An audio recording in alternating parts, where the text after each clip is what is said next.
Christophe Baronait, bonjour.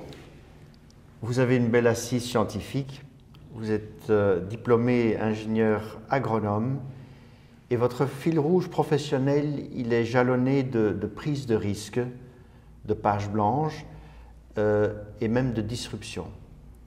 Alors dans ce cadre-là, quel est dans ce cheminement professionnel les expériences qui vous ont donné le plus de résilience, d'une part, mais aussi fait grandir cette vision de la gouvernance d'entreprise? Alors tout d'abord, mon premier souvenir relève du monde des médicaments vétérinaires, où ma prise de fonction a résulté dans la fermeture d'un site industriel, où nous produisions un antibiotique vétérinaire en Belgique alors qu'il était interdit d'usage en Europe. Et avec un collègue, nous avons eu la liberté de recréer une nouvelle filiale à partir d'une page blanche, en intégrant l'ensemble des contraintes du monde pharmaceutique et évidemment en étant soutenu par le conseil d'administration de la maison mère, puisqu'il s'agissait d'une filiale, et qui nous a permis de développer nos activités à l'international. Une seconde expérience très marquante pour moi est la création d'une brasserie dans un contexte relativement difficile. Le premier étant la difficulté de s'installer dans un bâtiment qui nous était destiné, où il s'est avéré impossible d'y mener des activités industrielles. Et donc, collectivement, au niveau du conseil d'administration, nous avons fait le choix de se mettre autour de la table et de ne pas laisser le CEO venir nous présenter un projet 2 ou 3 mois après cette mauvaise nouvelle, mais plutôt de nous fédérer autour de pourquoi avons-nous créé cette brasserie, quelles sont nos valeurs et nos missions, et nous avons pu concevoir un nouveau projet, une brasserie nomade, qui nous a permis aujourd'hui de démontrer notre capacité à produire et à commercialiser des bières, qui nous permet en 2021 de concevoir un nouveau projet d'installation beaucoup plus ambitieux que nous aurions pu l'imaginer et pour lequel nous avons l'espoir de nous installer dans le parc de la faculté des sciences agronomiques à Gembloux. Une autre expérience que je peux vous partager d'efforts collectifs est évidemment la perte de nos clients en raison de la pandémie. Et nous avons complètement réinventé le business model de la brasserie entre mars et mai 2020. À nouveau, cela résulte d'un travail intense et collectif de tous les membres du conseil d'administration qui nous a permis de faire face à la perte de nos clients. Donc nous avons développé le commerce en ligne, nous avons utilisé des nouvelles technologies pour internationaliser nos ventes, tout en nous rapprochant du marché local et donc en faisant des choix d'investissement. Le résultat est que nos ventes ont progressé de 30% en 2020. Et Christophe, vous personnellement, quel a été votre apport dans le conseil d'administration dans ce contexte difficile? Mon rôle au niveau du conseil d'administration est principalement de m'assurer que nous avons une gouvernance qui est adaptée à notre actionnariat, qui est relativement hétéroclite et qui résulte d'un projet communautaire.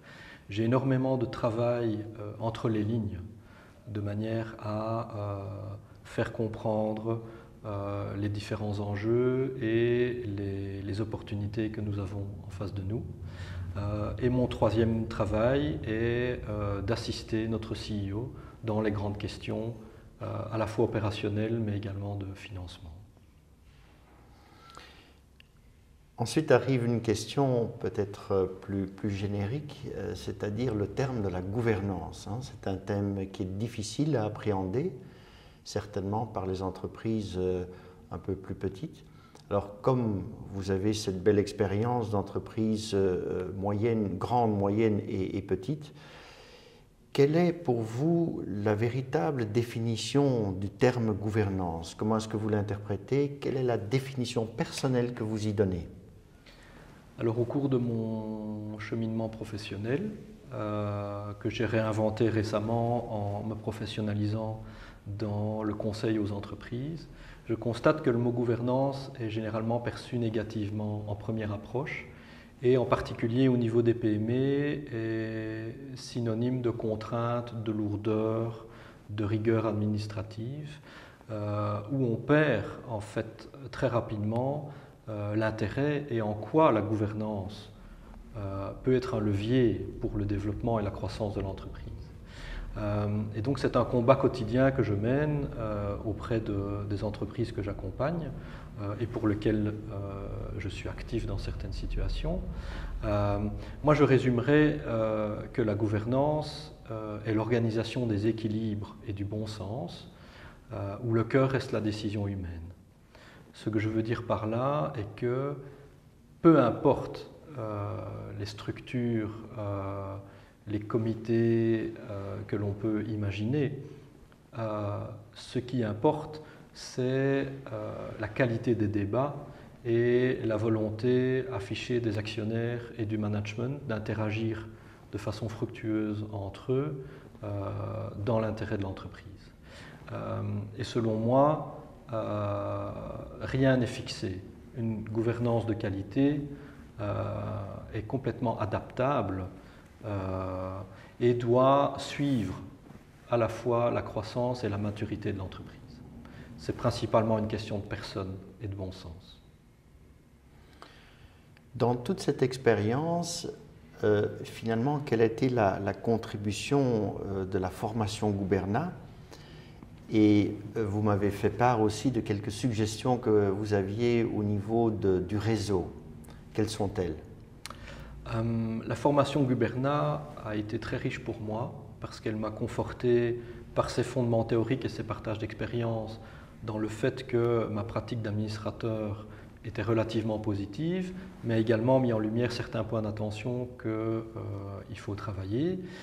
Et à ce titre-là, l'expérience Board Simulation a été particulièrement éclairante, dont je retire 3 leçons. L'importance d'être soi-même de manière à apporter une plus-value à la collectivité, de veiller à prendre du recul dans chaque situation, parce que bien qu'on ait des esprits brillants autour de la table, on peut très rapidement être mobilisé par une question urgente et perdre la vue nécessaire, prise de recul par rapport aux enjeux de l'entreprise. Et le troisième enseignement est qu'il ne faut certainement pas hésiter à faire appel à des compétences externes qui peuvent vous éclairer ou vous alerter sur l'évolution de notre monde, en particulier les enjeux ESG ou technologiques. Au niveau du réseau Alumni, je pense que nous pouvons certainement mieux exploiter la richesse de nos membres. L'exploitation de l'annuaire est une première étape. Je pense que nous pouvons réfléchir à la mise à disposition d'un certain nombre d'articles de référence, d'études, mais surtout de favoriser la capacité à travailler en commun en dehors des activités Gouberna. Merci Christophe Baronheim pour cette bonne interview et vos réponses très personnelles à ces questions. Au revoir et merci. Merci à vous.